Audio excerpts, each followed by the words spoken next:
Everyone, class 11th organic chemistry के अंतर्गत आज हम टॉपिक लेने जा रहे हैं प्रॉपर्टीज ऑफ अल्केन्स।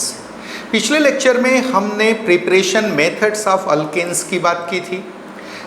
हमने देखा था कि अल्केन्स जो होते हैं वो हाईली अनरिएक्टिव नेचर के होते हैं, आसानी से रिएक्शन नहीं करते, बहुत ही ड्रास्टिक कंडीशन में रिएक्शन करते हैं। तो आज के लेक्चर में हम देखेंगे कि अल्केन्स के क्या क्या प्रॉपर्टीज हैं, इनके इंपॉर्टेंट रिएक्शंस कौन कौन से हैं और क्वांटिटेटिव पॉइंट ऑफ व्यू से कौन से रिएक्शंस रिलेटिवली ज़्यादा इंपॉर्टेंट है, जहां से क्वेश्चन आने के चांसेस ज़्यादा होते हैं। तो ये सारी चीज़ें हम यहाँ डिस्कस करेंगे। सबसे पहले हम देखते हैं कि स्लाइड में क्या लिखा है।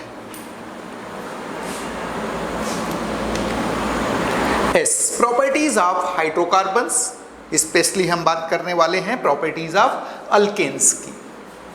Now physical properties.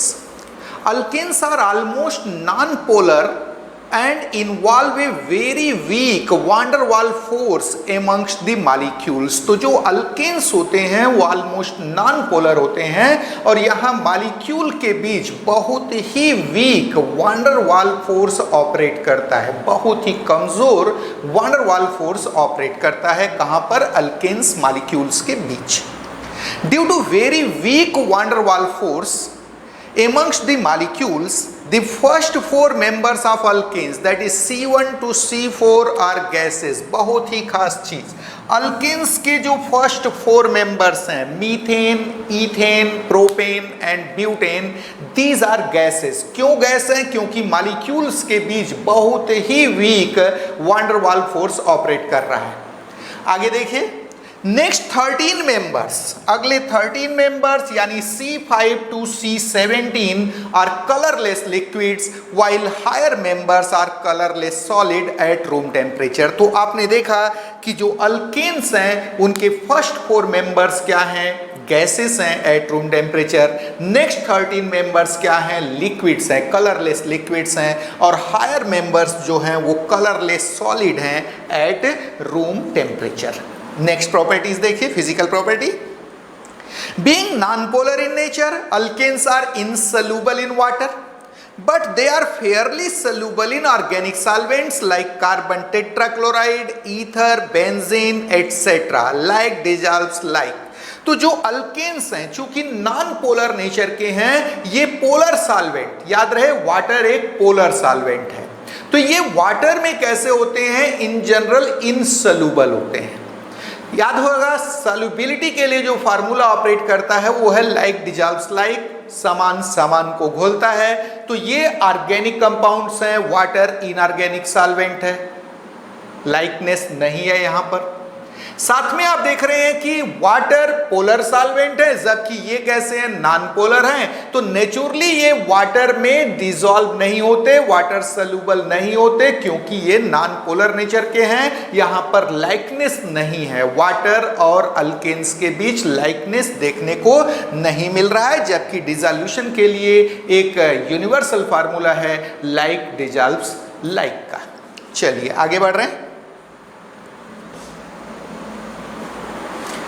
Next physical property, being insoluble and lighter than water, liquid alkanes float over water. तो जो लिक्विड अल्केन होते हैं वाटर के ऊपर फ्लोट करते हैं, वाटर के ऊपर तैरते हैं। क्यों? क्योंकि वाटर के साथ सॉल्युबल नहीं है, दो अलग अलग लेवल बना देते हैं, और वाटर से लाइटर होने के कारण वाटर के ऊपर की लेयर बनाते हैं, वाटर पर क्या करते हैं? फ्लोट्स करते हैं। कौन? Alkanes. Liquid alkanes have relatively lower boiling point, but their boiling point in general increases with increase of their molecular mass. In fact, with increase of the molecular mass, the molecular size and surface area increases, and therefore van der Waals force increases amongst the molecules. तो liquid alkanes का जो boiling point होता है relatively low होता है, लेकिन molecular mass बढ़ने के साथ बॉइलिंग पॉइंट इंक्रीज होता है। क्या रीजन है बॉइलिंग पॉइंट बढ़ने के साथ, मॉलिक्यूलर मास बढ़ने के साथ बॉइलिंग पॉइंट इंक्रीज होने का? प्रश्न खड़ा हुआ, रीजन क्या है? तो याद रहे, जैसे जैसे मॉलिक्यूलर मास बढ़ेगा, मॉलिक्यूल की साइज बढ़ेगी, साइज बढ़ेगी तो वैन डर वाल अट्रैक्शन भी क्या होगा, इंक्रीज होगा। ऐसे केस में बॉइलिंग पॉइंट धीरे धीरे क्या होता जाएगा, बढ़ता चला जाएगा। तो ये रीजन रहा। चलिए आगे चलते हैं, next point. The boiling point of isomeric alkanes, विशेष ध्यान दीजिए, कॉम्पिटिटिव एग्जामिनेशन का बहुत ही इंपॉर्टेंट पॉइंट है। नीट और आईआईटी जेईई के पॉइंट ऑफ व्यू से बहुत इंपॉर्टेंट पॉइंट आपके सामने आने जा रहा है। याद रहे, मैं बार बार बोलता हूं कि जब आप हायर स्टडी करते हैं, जब आप कॉम्पिटिटिव तैयारी करते हैं, तो यहां पर क्या पढ़ना है से ज्यादा मायने रखता है क्या नहीं पढ़ना है। तो यहां पर क्या नहीं पढ़ना है पर आपको ज्यादा इंफेसाइज नहीं करना है, क्या पढ़ना है आपको ज्यादा देखना है। तो यहां देखिए क्या बोला जा रहा है, the boiling point of isomeric alkanes decreases with branching. Branching के साथ आइसोमेरिक अल्केन्स का बॉइलिंग पॉइंट क्या होता है, डिक्रीज होता है। फॉर एग्जाम्पल, आइसोमेरिक पेंटेन्स है following order of their boiling point. Isomeric pentane के बॉइलिंग पॉइंट का देखिए ऑर्डर क्या है। नीट और आईआईटी जेईई का बहुत इंपॉर्टेंट क्वेश्चन। तो यहां पर आप देखेंगे जो नॉर्मल पेंटेन है, जहां पर सारे कार्बन सेम चेन में है, नॉर्मल पेंटेन एन पेंटेन, उसका बॉइलिंग पॉइंट 309.1 केल्विन है, सबसे ज्यादा है। उसी का एक isomer isopentane, isopentane boiling point उसका 300.9 केल्विन है। आइसोपेंटेन में आप क्या देख रहे हैं, 4 कार्बन की लॉन्गेस्ट चेन है और सेकेंड कार्बन पर, ये first, second, third and fourth, second carbon पर मिथाइल ग्रुप जुड़ा हुआ है। ऐसे अल्केन्स आइसो अल्केन्स के नाम से जाने जाते हैं। तो आपने देखा कि ये आइसोपेंटेन है जिसका बॉइलिंग पॉइंट 300.9 केल्विन है। उसके बाद ब्रांचिंग को थोड़ा सा और हमने बढ़ा दिया है और यहाँ नियोपेंटेन का 3 कार्बन की लॉन्गेस्ट चेन, सेकेंड कार्बन पर 2 मिथाइल ग्रुप जुड़े हुए हैं। क्या कहलाता है ये, नियोपेंटेन कहलाता है। Boiling point 285.5 kelvin. साफ साफ दिख रहा है कि जैसे जैसे ब्रांचिंग बढ़ रही है बॉइलिंग पॉइंट डिक्रीज होता चला जा रहा है। क्यों भाई, ऐसा क्यों हुआ? तो आप देखोगे कि ब्रांचिंग के साथ मॉलिक्यूल कॉम्पैक्ट होता चला जाता है, मॉलिक्यूलर साइज घटती चली जाती है, जिसके कारण मॉलिक्यूल्स के बीच वैन डर वाल फोर्स जो होता है वो कमजोर होता चला जाता है। नेचुरली बॉइलिंग पॉइंट क्या होगा, डिक्रीज होगा विथ ब्रांचिंग। देखिए आगे क्या लिखा हुआ है एक्सप्लेनेशन, ये देखिए, in fact with increase of branching the molecule becomes more and more compact so that the molecular size and surface area of molecule decreases and therefore van der Waals force decreases amongst the molecules। बहुत ही खास point, assertion reasoning में भी ये question आ सकता है और साथ में यहाँ पर डिक्रीजिंग और increasing order of boiling point के नाम से भी आ सकता है। बहुत ही इंपॉर्टेंट केस है, किसके लिए, नीट और आईआईटी जेईई के लिए। चलिए हम आगे बढ़ रहे हैं, बात करेंगे केमिकल प्रॉपर्टीज की। तो आपको ऑलरेडी बताया जा चुका है, अल्केन्स को हम पैराफिन्स भी बोलते हैं। Paraffins, param means very less, एफिनिस reactivity, बहुत ही कम रिएक्टिव कंपाउंड है ये, जिसके कारण इनको हम पैराफिन्स बोलते हैं। और कम रिएक्टिविटी का कारण इनका नॉन पोलर नेचर है, जिसके कारण आप देखोगे इन मॉलिक्यूल्स में कोई अटैकिंग सेंटर नहीं मिल पाता अटैकिंग रिएजेंट्स को, यानी न्यूक्लियोफाइल्स और इलेक्ट्रोफाइल्स को। देखिए क्या लिखा हुआ है केमिकल प्रॉपर्टीज में, इन alkanes CC bond, carbon carbon bond is completely non-polar and due to almost same electronegativity of carbon and hydrogen atoms, C single bond H, that is CH bonds are almost non-polar in nature। तो alkanes में carbon carbon bond completely non-polar है, carbon hydrogen bond almost non polar है, क्योंकि carbon और hydrogen की electronegativity almost same होती है। Carbon की 2.3, हाइड्रोजन की 2.1, ये इलेक्ट्रोनेगेटिविटी है, ऑलमोस्ट सेम है इलेक्ट्रोनेगेटिविटी, जिसके कारण CH बॉन्ड भी कैसा होता है, ऑलमोस्ट नॉन पोलर नेचर का होता है। किस नेचर का होता है, ऑलमोस्ट नॉन पोलर नेचर का होता है। आगे देखिए, ये देखो CC bond, carbon carbon bond completely non polar, कैसा है? Completely non polar. CH bonds, carbon और हाइड्रोजन के बीच का जो बॉन्ड है वो ऑलमोस्ट नॉन पोलर है। नेचुरली मॉलिक्यूल के अंदर कोई पोलैरिटी नहीं है, अटैकिंग रिएजेंट्स को कोई अटैकिंग सेंटर यहां नहीं मिलेगा। ये देखिए, thus attacking reagents find no attacking site in alkanes. It is the reason why alkanes are highly unreactive in nature. They generally inert towards acids, bases, oxidizing and reducing agents in ordinary conditions and are called paraffins. Greek में param का मतलब होता है param equals to very less, affinis equals to reactivity. However, in drastic conditions they give following reactions. तो आपने देखा कि being non-polar in nature, alkanes are almost unreactive in nature. In ordinary condition, they do not react with acids, bases, oxidizing and reducing agents. इनसे reaction ये नहीं करते, लेकिन drastic condition में रिएक्शन करते हैं। चलिए कुछ इंपॉर्टेंट रिएक्शंस की बात करते हैं अल्केन्स के।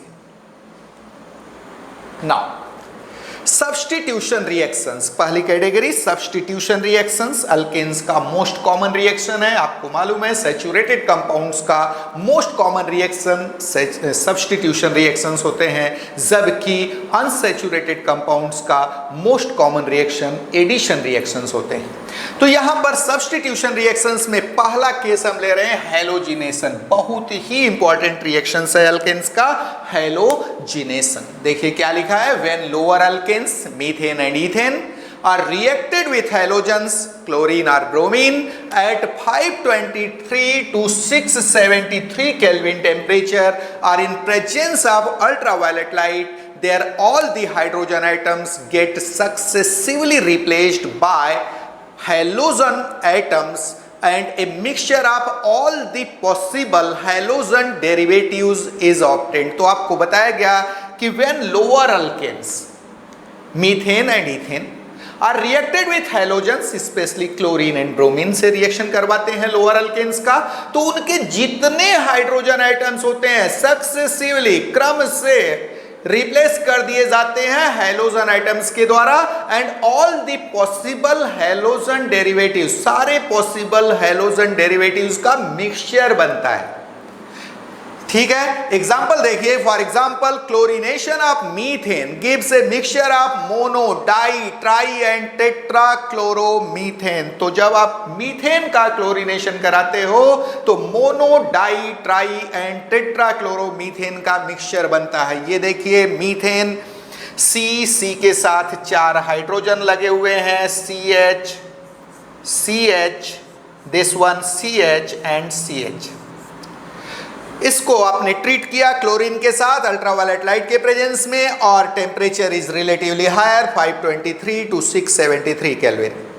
व्हाट विल हैपन, ये हाइड्रोजन यहां से हट जाएगा, यहां पर इस हाइड्रोजन की जगह ध्यान दीजिए, ये हाइड्रोजन हट जाएगा, इसकी जगह कौन आ जाएगा,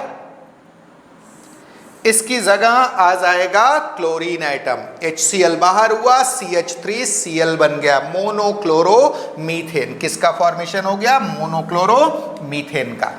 आगे अगेन एक Cl2 मॉलिक्यूल अटैक किया, सपोज ये हाइड्रोजन यहां से रिप्लेस हो गया, किसका फॉर्मेशन हो गया, हाइड्रोजन हटा, क्लोरीन जुड़ गया, डाइक्लोरो, Cl 2 हाइड्रोजन लगे हुए हैं, डाइक्लोरोमीथेन।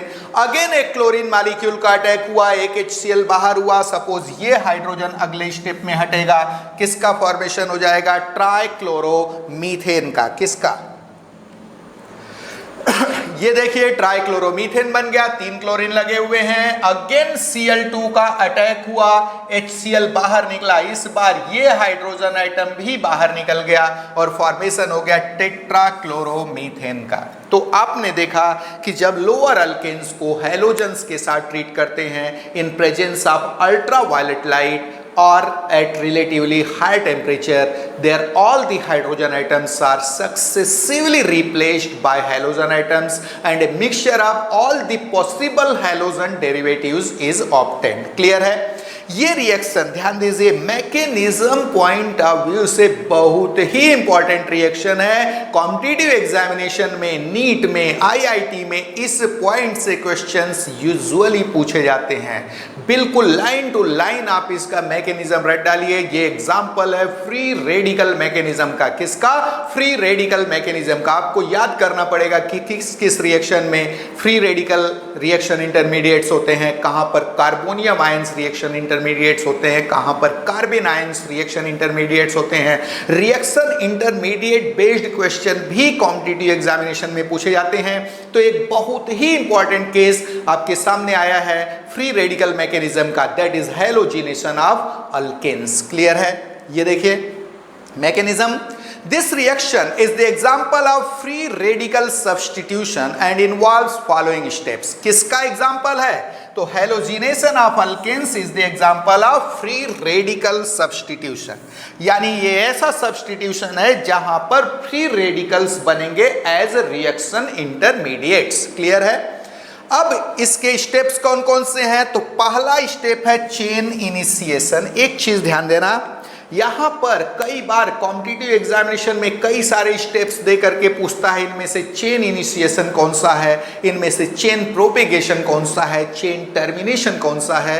तो आपको पहचानने आना चाहिए चेन इनिशिएशन हम कब बोलते हैं। तो देखिए चेन इनिशिएशन क्या है। First halogen molecule undergoes homolytic bond fission by action of heat or energetic sunlight to form halogen free radicals। तो सबसे पहले हैलोजन मॉलिक्यूल का होमोलाइटिक बॉन्ड फिजन होगा और वहां पर हैलोजन फ्री रेडिकल बनेंगे। किसके एक्शन से? तो आइदर सनलाइट, एनर्जेटिक सनलाइट के एक्शन से और हीट के एक्शन से। हाई टेम्परेचर पर किसका फॉर्मेशन होगा? फ्री रेडिकल्स का फॉर्मेशन होगा, फ्री हैलोजन फ्री रेडिकल्स का फॉर्मेशन होगा by homolytic bond fission of halogen molecule. देखिए कैसे, ये देखिए halogen molecule Cl, single bond Cl, single bond के दोनों इलेक्ट्रॉनों को यहां पर अलग से शो कर दिया गया है, जिसको आप generally Cl, single bond Cl लिखते हो। इस बॉन्ड के जो दो इलेक्ट्रॉन है यहां पर हमने शो कर दिए हैं। ठीक है? अब होगा क्या? अल्ट्रावायलेट के लाइट के प्रेजेंस में और हीट किए जाने पर व्हाट विल हैपन? ये जो डबल जो सिंगल बॉन्ड का इलेक्ट्रॉन था, दो इलेक्ट्रॉन थे, उसमें से एक इलेक्ट्रॉन इस हैलोजन के पास आ गया, दूसरा इलेक्ट्रॉन इस हैलोजन के पास। बिल्कुल ईमानदारी का बॉन्ड फिजन हुआ। दोनों ही सेपरेटिंग स्पीसीज अपना अपना इलेक्ट्रॉन शेयर्ड पेयर से लेकर अलग हो गए और किसका फॉर्मेशन हो गया? दो क्लोरीन फ्री रेडिकल बन गए जिनके पास एक अनपेयर्ड इलेक्ट्रॉन। क्लियर है? ये देखिए तो चेन इनिशिएशन में क्या होता है, याद रहे चेन इनिशिएशन की विशेषता है, यहां पर एनर्जेटिक सनलाइट और हाई टेम्परेचर, या कई बार जो है कुछ फ्री रेडिकल जनरेटिंग सिस्टम्स होते हैं, उनके एक्शन से फ्री रेडिकल का फॉर्मेशन होगा। याद रहे formation of free radical is called chain initiation. Chain initiation में हमेशा क्या होगा? फ्री रेडिकल्स का फॉर्मेशन होगा किसी नॉन पोलर कोवैलेंट बॉन्ड के होमोलाइटिक बॉन्ड फिजन के द्वारा। चलिए आगे देखिए chain propagation, second step chain propagation बहुत ही खास है। याद रहे ये जो रिएक्शन आप पढ़ रहे हैं यहां पर ये प्रॉपर्टीज ऑफ अल्केन्स के नाम से पढ़ रहे हैं, यही आगे preparation methods of halo alkanes के नाम से भी पढ़ते हैं आप क्लास 12th में। मैं ऑलरेडी बता चुका हूं कि ऑर्गेनिक रिएक्शंस की विशेषता है ये यूजुअली 2 बार तो जरूर आते हैं और हमारी कोशिश यही होनी चाहिए कि हम पहली बार ही इसको इतना अच्छे से तैयार करें कि अगली बार जब ये हमारे सामने आए तो हम अपने मेमोरी को टेस्ट करें, क्या हमें याद है जो हमने पढ़ा था। चलिए देखते हैं चेन प्रोपेगेशन की बात। इन this step the halogen free radical formed in first step attacks on one of the CH bonds of alkanes to form alkyl free radical। The alkyl free radical thus formed attacks on another halogen molecule to form monohalogen derivatives of alkane and a new halogen free radical। तो आप देखेंगे कि जो first step में chain initiation stage में hydrogen free radical बना था वह अल्केन के किसी एक CH बॉन्ड पर अटैक करेगा, अल्काइल फ्री रेडिकल का फॉर्मेशन करेगा और एक HCl मॉलिक्यूल सेपरेट हो जाएगा। यहां जो अल्काइल फ्री रेडिकल बनेगा वह फिर से किसी नए हैलोजन मॉलिक्यूल पर अटैक करेगा, वहां पर फॉर्मेशन मोनो हैलोजन डेरिवेटिव्स का हो जाएगा, प्लस चेन को प्रोपेगेट करने के लिए एक और हैलोजन फ्री रेडिकल यहां पर रिलीज हो जाएगा। देखिए कैसे, ये देखिए halogen free radical, chlorine free radical जो चेन इनिशिएशन स्टेज में बना था उसने अटैक कर दिया CH4 के किसी एक CH बॉन्ड पर। याद रहे ये जो CH4 आप ऐसा लिखते हैं CH4 को, क्लियर है, लाइक दिस। यहां पर जिस CH4 का इस बॉन्ड का हमने इलेक्ट्रॉन यहां पर अलग से शो कर दिया है, ठीक है, लाइन खींचने की वजह से शेयर्ड इलेक्ट्रॉन को शो कर दिया। Now what will happen, attack देखिए कैसे हो रहा है। ये जो क्लोरीन फ्री रेडिकल है इसके पास अपना अनपेयर्ड इलेक्ट्रॉन है, होगा क्या देखिए, ये जो CH बॉन्ड का एक इलेक्ट्रॉन आ गया कार्बन के पास, दूसरा इलेक्ट्रॉन चला गया यहां पर और ये इलेक्ट्रॉन आया, अब दो इलेक्ट्रॉन हाइड्रोजन और क्लोरीन के बीच हो गए, यहां HCl बॉन्ड बन गया और ये बॉन्ड सेपरेट हो गया, टूट गया, फॉर्मेशन हो गया मिथाइल फ्री रेडिकल का और एक HCl मॉलिक्यूल पर अटैक कर दिया। व्हाट विल हैपन, वहां देखिए क्या हो रहा है, इसके पास एक अनपेयर्ड इलेक्ट्रॉन था, ये इलेक्ट्रॉन यहां आया, इस Cl सिंगल बॉन्ड Cl के इलेक्ट्रॉन को हमने यहां शो कर दिया है, उसमें से एक इलेक्ट्रॉन आया, अब यहां इलेक्ट्रॉन की पेयरिंग हो गई, ये CCl बॉन्ड बन गया, जबकि इस शेयर्ड इलेक्ट्रॉन पेयर का जो दूसरा इलेक्ट्रॉन था वो क्लोरीन के पास चला गया। किसका फॉर्मेशन हो गया, मोनोक्लोरोमीथेन का, साथ में बन गया क्लोरीन फ्री रेडिकल। क्या बन गया, क्लोरीन फ्री रेडिकल। याद रहे चेन इनिशिएशन स्टेज की विशेषता क्या थी, वहां पर हीट और लाइट के एक्शन से फ्री रेडिकल्स बनते थे, वहां कोई न्यूट्रल मॉलिक्यूल नहीं बन रहा था। यहां पर चेन प्रोपेगेशन की विशेषता देखिए, चेन प्रोपेगेशन में क्या होगा, एक फ्री रेडिकल अटैक करेगा न्यूट्रल मॉलिक्यूल के ऊपर, नया फ्री रेडिकल बन जाएगा, नया न्यूट्रल मॉलिक्यूल बन जाएगा। आगे फिर से देखिए, नया फ्री रेडिकल नए न्यूट्रल मॉलिक्यूल पर अटैक किया, अगेन एक न्यूट्रल मॉलिक्यूल बना और एक फ्री रेडिकल बन गया। तो चेन प्रोपेगेशन को कैसे पहचानोगे, आपको कई सारे स्टेप्स दे करके IIT JEE स्टैंडर्ड का क्वेश्चन है, सिलेक्शन स्टैंडर्ड का क्वेश्चन है, कई सारे स्टेप बना देगा, बोलेगा इनमें से कौन चेन प्रोपेगेशन है या कौन सा चेन प्रोपेगेशन नहीं है। कैसे पहचानोगे चेन प्रोपेगेशन कौन सा है, तो याद रहे चेन प्रोपेगेशन में हमेशा क्या होगा, एक फ्री रेडिकल न्यूट्रल मॉलिक्यूल पर अटैक करेगा, नया न्यूट्रल मॉलिक्यूल बनेगा, नया फ्री रेडिकल बनेगा। याद रहे ये विशेषता होगी किसकी, चेन प्रोपेगेशन की। आगे देखिए, these two steps are repeated again and again. These two steps are repeated again and over again until all the hydrogen atoms of alkanes get replaced by halogen atoms. For example, second chlorine atom is replaced as under. याद रहे ये जो दो step chain propagation के हो रहे थे ये बार बार रिपीट होंगे तब तक जब तक कि अल्केन के सारे हाइड्रोजन एटम्स हैलोजन के द्वारा रिप्लेस न कर दिए जाए। तो यहां पर एक दूसरे हैलोजन का रिप्लेसमेंट दिखाया गया है। आगे ये देखिए, मोनोक्लोरोमीथेन बन चुका था, इस मोनोक्लोरोमीथेन पर फिर से एक क्लोरीन फ्री रेडिकल का अटैक हुआ, सेम चीज CH बॉन्ड के दोनों इलेक्ट्रॉन को हमने यहां शो कर दिया है। अब होगा क्या, इस इलेक्ट्रॉन पेयर का एक इलेक्ट्रॉन कार्बन के पास आ गया, दूसरा चला गया यहां H और Cl के बीच, Cl ने अपना इलेक्ट्रॉन भी लाया, H और Cl के बीच एक इलेक्ट्रॉन पेयर हुआ, बॉन्ड बन गया और ये बॉन्ड टूट गया। क्या बन गया, क्लोरोमिथाइल। याद रहे क्लोरीन लगा हुआ इसलिए क्लोरोमिथाइल फ्री रेडिकल बन गया, प्लस क्या बन गया, HCl। याद रहे प्रोपेगेशन में हर जगह एक फ्री रेडिकल न्यूट्रल मॉलिक्यूल पर अटैक करेगा, नया फ्री रेडिकल बनाएगा, नया न्यूट्रल मॉलिक्यूल बनेगा। अब आगे देखिए, अगेन क्लोरोमिथाइल फ्री रेडिकल जो बना था उसने अटैक कर दिया नए क्लोरीन मॉलिक्यूल के ऊपर। किसका फॉर्मेशन कर देगा? आप देखोगे डाइक्लोरोमीथेन का फॉर्मेशन हो जाएगा। कैसे हुआ? तो इसके पास ये जो इलेक्ट्रॉन था यहां आया, इस दो इलेक्ट्रॉन में से एक आया, अब किसका C और Cl के बीच इलेक्ट्रॉन पेयर आ गए, बॉन्ड बन गया, जबकि ये इलेक्ट्रॉन चला गया क्लोरीन के पास, ये बॉन्ड टूट गया और क्लोरीन फ्री रेडिकल बन गया। तो इस तरीके से आप चेन प्रोपेगेशन में क्या देख रहे हैं? चेन इनिशिएशन में क्या होता था? हमेशा दो फ्री रेडिकल बनते थे। चेन प्रोपेगेशन में क्या देखने को मिल रहा है? यहां पर एक फ्री रेडिकल न्यूट्रल मॉलिक्यूल पर अटैक करेगा, नया फ्री रेडिकल बनाएगा, नया न्यूट्रल मॉलिक्यूल बनाएगा। ये चेन प्रोपेगेशन की पहचान है। नाउ चेन टर्मिनेशन, तीसरा step, last step, chain termination. क्या होगा? दो फ्री रेडिकल आपस में जुड़ जाएंगे, एक न्यूट्रल मॉलिक्यूल बन जाएगा और चेन टर्मिनेट हो जाएगी, क्योंकि नया फ्री रेडिकल नहीं बना टू प्रोपेगेट द चेन। तो चेन टर्मिनेशन की क्या विशेषता होगी? दो फ्री रेडिकल आपस में जुड़कर न्यूट्रल मॉलिक्यूल बना देंगे, just opposite to chain initiation.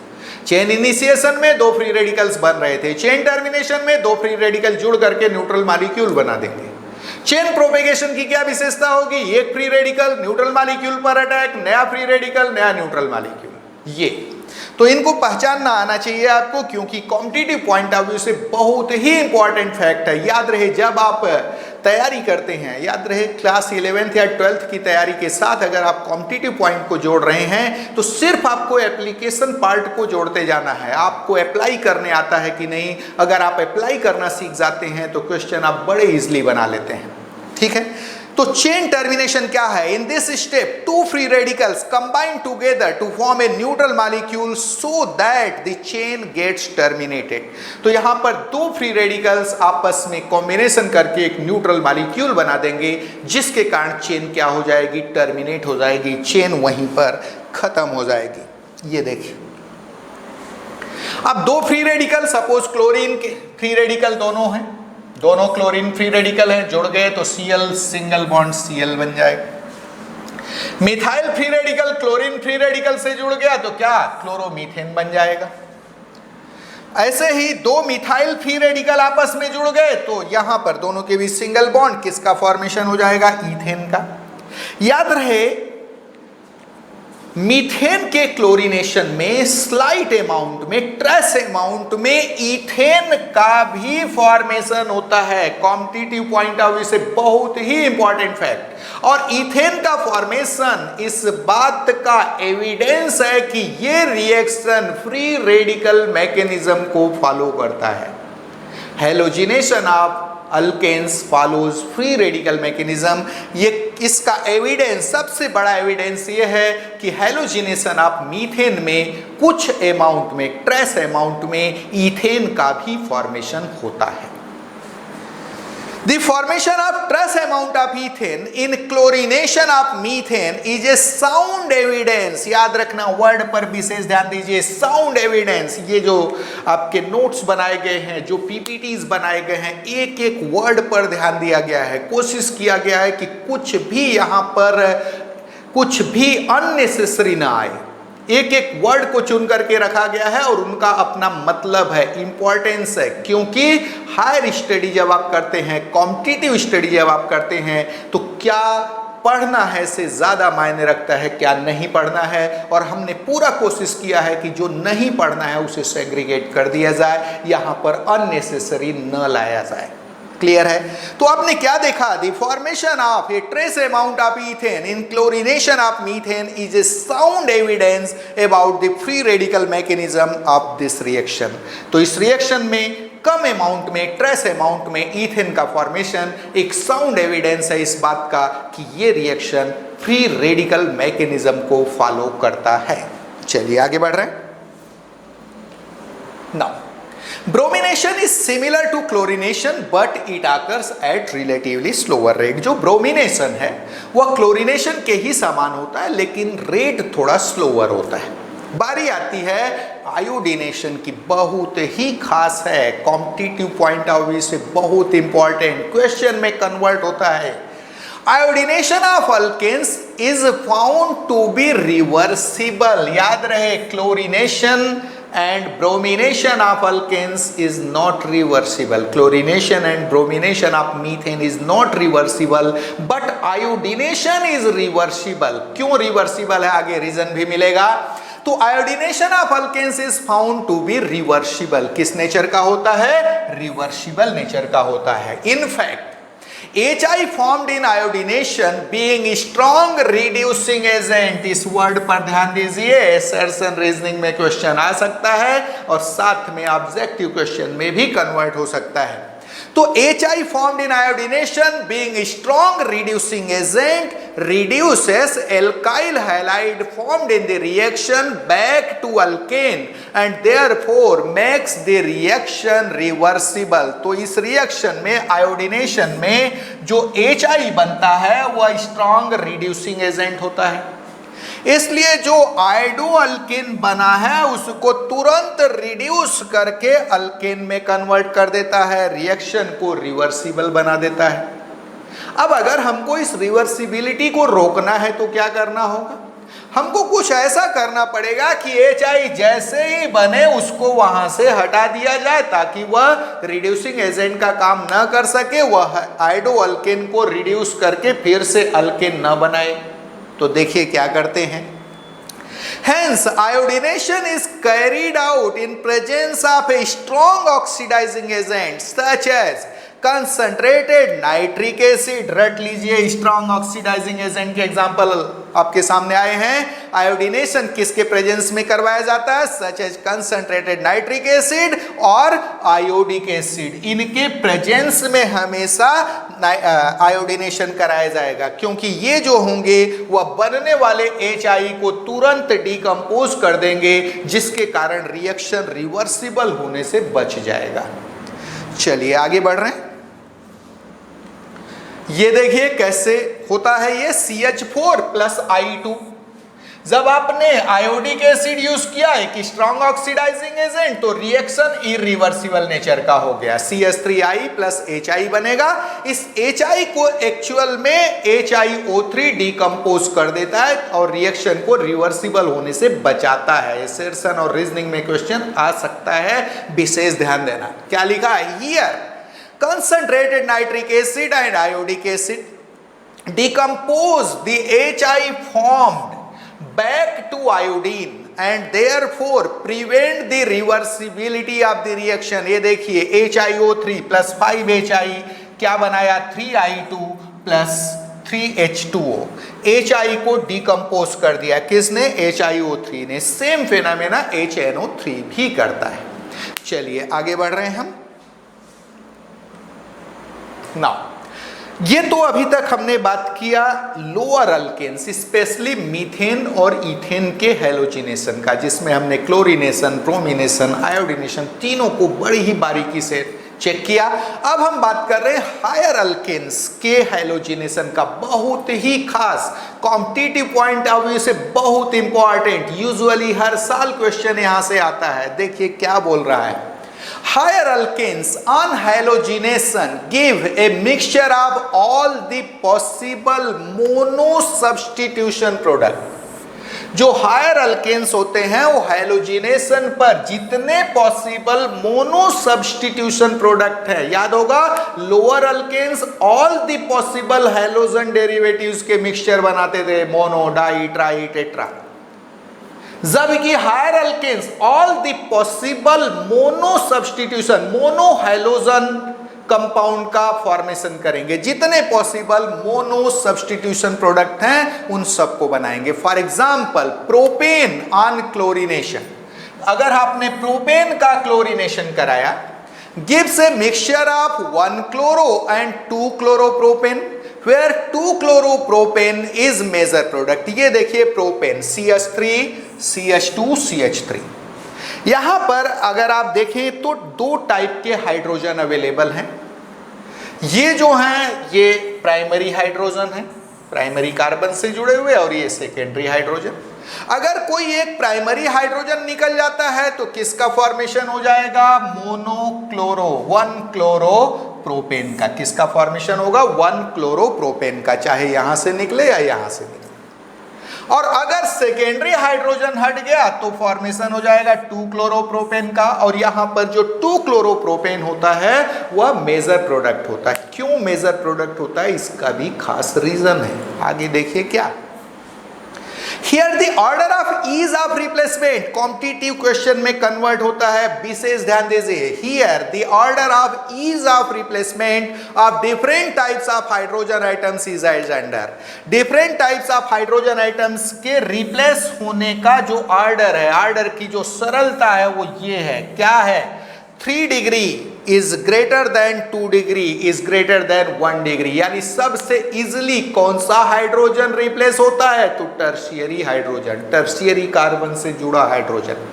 उसके बाद सेकेंडरी, देन प्राइमरी। इस केस में क्या देखा आपने, जो सेकेंडरी हाइड्रोजन था वह सबसे इजिली रिप्लेस होता है एज कंपेयर टू प्राइमरी। यही रीजन था कि यहां पर 2 क्लोरोप्रोपेन मेजर प्रोडक्ट था जबकि 1 क्लोरोप्रोपेन माइनर प्रोडक्ट था, क्योंकि प्राइमरी हाइड्रोजन रिलेटिवली कम इजीनेस के साथ रिप्लेस होता है, इजिली रिलेटिवली डिफिकल्टी के साथ रिप्लेस होता है, you can say. This order corresponds to order of stability of different types of alkyl free radicals formed as reaction intermediate during the reaction। Actual में ये जो ऑर्डर है, इस रिएक्शन के दौरान जो एल्काइल फ्री रेडिकल्स बन रहे हैं उनके स्टेबिलिटी का ऑर्डर है। Tertiary alkyl free radicals more stable होते हैं, इसलिए उनके बनने की जो टेंडेंसी होती है वो ज़्यादा होती है। उससे कम स्टेबल होते हैं सेकेंडरी एल्काइल फ्री रेडिकल्स, और उससे भी कम स्टेबल होते हैं प्राइमरी एल्काइल फ्री रेडिकल्स। ये जो एल्काइल फ्री रेडिकल्स हैं, कार्बोनियम आयंस है, कार्बन आयंस हैं, इनके स्टेबिलिटी का ऑर्डर ये सब हमारे प्लेलिस्ट में आपको देखने को मिल जाएगी प्रदीप क्षेत्रपाल चैनल के ऊपर, और साथ में एक्स एकेडमी के चैनल पर भी। चलिए आगे बढ़ रहे हैं। This order corresponds to order of stability of different types of alkyl free radicals formed as reaction intermediate during the reaction। Now next reaction अब हम लेने जा रहे हैं, हेलोजिनेशन हो चुका है, अब हम बात कर रहे हैं आइसोमेराइजेशन का। जैसा कि नाम से ही क्लियर है, यहाँ पर आइसोमर्स का फॉर्मेशन होगा। रिएक्शन बहुत ही इजी है लेकिन आ सकता है कॉम्पिटिटिव एग्जामिनेशन में। Where straight chain alkanes are heated in presence of anhydrous AlCl3 and HCl gas. बिल्कुल इस रिएजेंट को रट डालिए। स्ट्रेट चेन अल्केन्स को जब आप हीट करते हो किसके प्रेजेंस में, एनहाइड्रस AlCl3 एंड HCl गैस के, they isomerise to form branched chain alkanes. ये आइसोमेराइज होकर के ब्रांच्ड चेन अल्केन्स का फॉर्मेशन करते हैं। This reaction is called isomerisation. क्या कहलाता है यह रिएक्शन, तो आइसोमेराइजेशन कहलाता है। ये देखिए, सपोज आपने एन हेक्सेन लिया, 6 कार्बन एक लाइन से जुड़े हैं, CH3 CH2 CH2 CH2, 6 carbon जुड़े हैं सबके सब, लास्ट में CH3 लगा है। इसको आपने हीट किया AlCl3 और HCl गैस के प्रेजेंस में। व्हाट विल हैपन, याद रहे 6 कार्बन थे, मैं यहाँ बना देता हूँ एक बार, CH3 CH2 CH2 CH2 CH2, कितने हो गए 5, और ये CH3। क्या हो सकता है यहां पर, मान लीजिए कि यहां से एक CH3 टूट गया और यहां से एक हाइड्रोजन टूटकर यहां लग गया, यहां का हाइड्रोजन एक टूट करके यहां लग गया और ये CH3 आकर के यहां जुड़ गया। किसका फॉर्मेशन हो जाएगा, आइसो पेंटेन, आइसोहेक्सेन का फॉर्मेशन हो जाएगा, 2 मिथाइल पेंटेन का। और हो सकता है ये मिथाइल यहां आकर के जुड़ता, यहां से हाइड्रोजन हटता, हाइड्रोजन जाकर वहां जुड़ जाता, तब क्या होता, 3 मिथाइल पेंटेन का फॉर्मेशन हो जाता। तो इस तरीके से आइसोमेरिक अल्केन्स, यानी एक तरह से जो स्ट्रेट चेन अल्केन होता है वह ब्रांच्ड चेन अल्केन में कन्वर्ट हो जाता है। क्लियर है। क्या देखा आपने, नॉर्मल हेक्सेन को AlCl3 और HCl गैस के प्रेजेंस में हीट किया, क्या बना, 2 methyl pentane plus 3 methyl pentane का मिक्सचर बन गया। This reaction is used in preparation of petrol of higher octane number। बड़ा ही खास पॉइंट आ गया है, ऑक्टेन नंबर। याद रहे, कोई भी पेट्रोल हो, गैसोलीन हो, वो कितना अच्छा है, वह कितना स्मूथली बर्न होता है, इसको मेजर करते हैं उसके ऑक्टेन नंबर के बेसिस पर।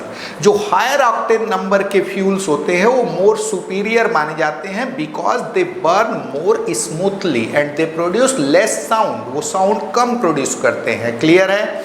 तो यहाँ पर जो ब्रांड चेन अल्केन्स होते हैं, अगर उनका मिक्सचर है गैसोलीन में तो उसकी बर्निंग स्मूथली होती है, और ऐसा पेट्रोल, ऐसा गैसोलीन हायर ऑक्टेन नंबर का पेट्रोल या गैसोलीन होता है, मोर सुपीरियर माना जाता है। तो इस रिएक्शन का इंपॉर्टेंस क्या रहा? चूंकि यहाँ पर ब्रांच चेन अल्केन्स बन रहे हैं which burn smoothly in internal combustion engine, so that this reaction is used in preparation of petrol or gasoline of higher octane number, that is more superior gasoline और petrol के preparation में ये method use होता है। चलिए next, aromatisation. नाम से ही clear है, एरोमेटिक कंपाउंड का फॉर्मेशन होगा। यहां देखिए क्या लिखा है, व्हेन एन अल्केन्स कंटेनिंग 6 और मोर कार्बन आइटम्स। जब एन अल्केन्स जिसमें 6 और मोर कार्बन आइटम्स हैं are heated at about 773 kelvin temperature. किस टेम्परेचर पर? रट डालिए, 773 केल्विन टेम्परेचर पर हीट करते हो एन अल्केन्स और हायर अल्केन्स कंटेनिंग 6 और more carbon items. What will happen? 773 Kelvin temperature and 10 to 20 atm pressure, drastic condition, pressure कितना होगा? 10 से 20 atm pressure होगा।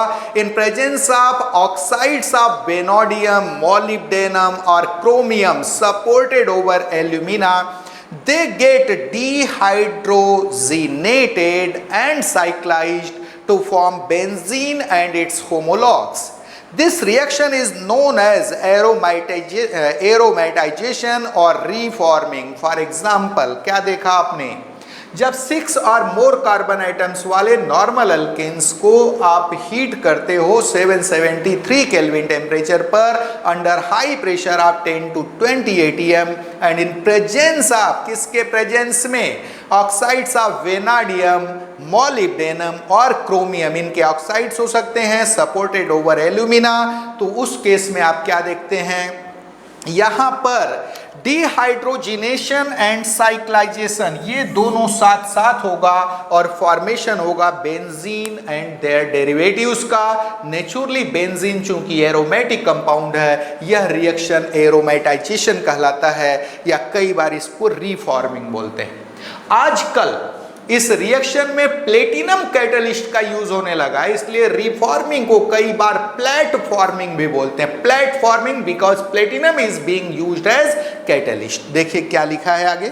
फॉर एग्जांपल ये देखिए, N hexane CH3 CH2 CH2 CH2 CH2 CH3, जो 6 carbon लगे थे स्ट्रेट चेन में, उसको थोड़ा सा हमने इसको हेक्सागोन के फॉर्म में ले लिया है। इसको आपने हीट किया किसके साथ? Chromium oxide supported over alumina के प्रेजेंस में 773 केल्विन टेम्परेचर और 10 to 20 atm pressure. What will happen? क्या होगा? देखिए सब जगह से एक एक हाइड्रोजन हटेगा, यहां से सब जगह से एक एक हाइड्रोजन, और जो टर्मिनल है वहां से 2 हाइड्रोजन हटेंगे, और यहां पर एक 2 हाइड्रोजन हटेंगे। नेचुरली यहाँ डबल बॉन्ड आ जाएगा और सब जगह से हाइड्रोजन एक एक हटता जा रहा है, अल्टरनेट डबल बॉन्ड लगता चला जाएगा। ये देखिए यहाँ सिंगल बॉन्ड डबल बॉन्ड में कन्वर्ट हो गया, यहाँ डबल बॉन्ड में और यहाँ भी डबल बॉन्ड। किसका फॉर्मेशन हो गया? C6H6 का और बेंजीन का, और डिहाइड्रोजिनेशन हुआ है, हाइड्रोजन यहाँ पर रिमूव हुआ है, हटा है। सेम वैसे ही अगर आप एन हेप्टेन लेते हो, CH3 CH2 CH2 CH2 CH2 CH2 CH3, same वही चीज होगा। यहां भी किसका फॉर्मेशन? डिहाइड्रोजिनेशन होगा और फॉर्मेशन इस बार होगा टॉल्यूइन का। किसका फॉर्मेशन होगा? टॉल्यूइन, CH3C, देन ये बेंजीन रिंग से एक CH3 जुड़ा होगा वहां पर। Nowadays platinum is being used in this reaction as catalyst. क्या? Nowadays platinum is being used in this reaction and therefore this reaction is also called platforming. Already बता चुका हूं, आजकल इस रिएक्शन में प्लेटिनम का यूज होने लगा है। ये जो आप कैटलिस्ट यूज कर रहे थे, chromium oxide, vanadium oxide, molybdenum oxide supported over alumina का, उसकी जगह आजकल प्लेटिनम का यूज होने लगा है। इसलिए रिफॉर्मिंग को कई बार प्लेटफॉर्मिंग के नाम से भी जाना जाता है। चलिए आगे बढ़ते हैं। नाउ पायरोलिसिस और cracking. Pyro means fire, lysis means टूटना। पायरोलिसिस और क्रैकिंग बहुत ही इंपॉर्टेंट रिएक्शन अल्केन्स का। देखिए क्या लिखा है, when higher alkanes are heated at higher temperature in absence of air they get decomposed. इस पॉइंट पर ध्यान देना है, air should not be there, otherwise वहां पर combustion हो जाएगा। When higher alkanes are heated at higher temperature in absence of air, they get decomposed to give a mixture of lower alkanes, alkenes and hydrogen। किसका mixture बनेगा? Lower alkanes, lower alkenes and hydrogen का mixture बनेगा। This reaction is called pyrolysis. Pyro means fire and lysis means breaking, याद रखना, और cracking बोलते हैं। ये देखिए for example n hexane, CH3, CH2, CH2, CH2, CH2, CH3, normal hexane, सारे कार्बन सेम चेन में है। इसको जब 773 केल्विन तक आप हीट करते हो, then there is formation of hexene and hydrogen. पहला केस हो सकता है, याद रखिए, यहां पर डबल बॉन्ड आना है तो एक हाइड्रोजन यहां से टूट जाए, एक हाइड्रोजन यहां से टूट जाते, यहां डबल बॉन्ड आ जाएगा और किसका फॉर्मेशन हो जाएगा? 1 हेक्सीन का। या कहीं से भी यहां से एक हाइड्रोजन टूटकर यहां डबल बॉन्ड लगा सकता था, यहां से हाइड्रोजन टूटकर डबल बॉन्ड, कहीं भी दो एडजेसेंट हाइड्रोजन हटेंगे, डबल बॉन्ड लग जाएगा, यानी H2 बन जाएगा और हेक्सीन बन जाएगा। दूसरा केस हो सकता था, मान लीजिए यहां से बॉन्ड टूट गया, क्लियर है, हाई टेम्परेचर आपने रखा है, बहुत सारे वहां पर प्रोबेबल केसेस बनते हैं। यहां से बॉन्ड टूटा, इसको एक हाइड्रोजन की जरूरत है, सपोज यहां से एक हाइड्रोजन यहां से निकल गया, वो जाके इससे जुड़ गया, तो यहां C2H6 में कन्वर्ट हो जाएगा और यहां डबल बॉन्ड आ जाएगा, यानी ब्यूटीन बन जाएगा। ये देखिए ब्यूटीन प्लस ईथेन बन गया। तीसरा केस हो सकता था, ये पार्ट सपोज मीथेन में कन्वर्ट होता, बीच वाला पार्ट, ये वाला पोर्शन सपोज किस में कन्वर्ट हो जाता? इथीन में, और इधर C3H6 ये प्रोपीन में कन्वर्ट हो जाता। तो बहुत सारे कॉम्बिनेशन से यहाँ पॉसिबल थे। आपने देखा कि जब आप हायर अल्केन्स को हाई टेम्परेचर पर हीट करते हो इन अब्सेंस ऑफ एयर, तो उस केस में lower alkanes, alkenes and hydrogen का मिक्सचर बनता है। चलिए आगे बढ़ रहे हैं। Pyrolysis is considered to be a free radical reaction. जो पायरोलिसिस है वो भी फ्री रेडिकल रिएक्शन माना जाता है। फ्री रेडिकल रिएक्शन इंटरमीडिएट्स के थ्रू आगे बढ़ता है। प्रिपरेशन ऑफ ऑयल गैस और petrol gas from kerosene oil और petrol is based on principle of pyrolysis. याद रखना, किसका प्रिपरेशन? ऑयल गैस या पेट्रोल गैस का प्रिपरेशन किससे? केरोसिन ऑयल और पेट्रोल से, is based on principle of pyrolysis. For example dodecane 12 carbon items का जो है alkane, a constituent of kerosene oil on heating to 973 kelvin. Dodecane को जब 973 केल्विन तक हीट करते हो in presence of platinum, palladium और nickel, gives a mixture of heptane and pentene. किसका मिक्सचर देता है? हेप्टेन और पेंटीन का मिक्सचर देता है। ये देखिए डोडेकेन C12H26, इसको आपने निकल, प्लेटिनम और पैलेडियम के प्रेजेंस में 973 केल्विन तक हीट किया। हेप्टेन एंड पेंटीन का मिक्सचर बनता है, प्लस अदर प्रोडक्ट्स भी यहाँ पॉसिबल है, क्योंकि कॉम्बिनेशंस बहुत ज़्यादा हो सकते हैं, टेम्परेचर हाई है, बहुत सारे अलग अलग जगह से बॉन्ड टूटते हैं, तो प्रोडक्ट यहाँ पर कोई बहुत फिक्स नहीं रहता। नाउ कंबशन, कंप्लीट कंबशन कब होगा? देखिए, when alkanes are heated in presence of excess of air और ऑक्सीजन। जब एक्सेस और एयर और ऑक्सीजन के प्रेजेंस में जब अल्केन्स को हीट करोगे, they undergo complete combustion to form carbon dioxide and water with evolution of large amount of heat energy. जैसे मीथेन को आपने हीट किया एक्सेस ऑफ एयर में, CO2 प्लस H2O बनेगा और हीट रिलीज होगी। Reaction is highly exothermic. कैसा reaction है? Highly exothermic. This reaction is highly exothermic, hence alkanes are used as fuel. यही रीजन है कि अल्केन्स को एज ए फ्यूल यूज करते हो। चलिए आगे बढ़ते हैं। नाउ इनकम्प्लीट कंबस्शन कब होगा? When alkanes are heated in presence of insufficient amount of air और oxygen. They undergo incomplete combustion to form carbon black, which is used in making ink, black pigments and filters. तो CH4 plus O2, O2 की supply थोड़ा आपने कम कर दिया तो वहां पर कार्बन ब्लैक का फॉर्मेशन होता है, काला काला जो है वहां पर डिपोजिशन होता है। और इसका यूज कहाँ किया जाता है? In making ink, black pigments and filters. Next है कंट्रोल्ड ऑक्सीडेशन। आप देखोगे अल्केन्स का अगर हम कंट्रोल्ड ऑक्सीडेशन करते हैं तो बहुत सारे वैल्यूएबल प्रोडक्ट हम बना सकते हैं। देखिए क्या लिखा है, alkanes on controlled oxidation using regulated supply of oxygen at high temperature, high pressure and suitable catalyst give a number of valuable compounds. For example आपने देखा कि अल्केन्स का अगर हम कंट्रोल्ड ऑक्सीडेशन करवाएं तो बहुत सारे वैल्यूएबल कंपाउंड हम बना सकते हैं डिपेंडिंग अपॉन कंडीशन यूज्ड। ये देखिए पहला case, methane plus O2 copper के प्रेजेंस में 523 kelvin temperature, 100 atm pressure, methanol का फॉर्मेशन हो जाएगा। एल्कोहल बना लिया आपने। मीथेन प्लस O2 अगर मैंगनीज डाइऑक्साइड का आपने यूज कर दिया, याद रहे बहुत इंपॉर्टेंट केस है कंट्रोल्ड ऑक्सीडेशन ऑफ अल्केन्स, अलग अलग प्रोडक्ट। मैंगनीज ऑक्साइड अगर आपने यूज कर दिया है, there is formation of methanol यानी एल्डिहाइड HCHO का फॉर्मेशन हो गया।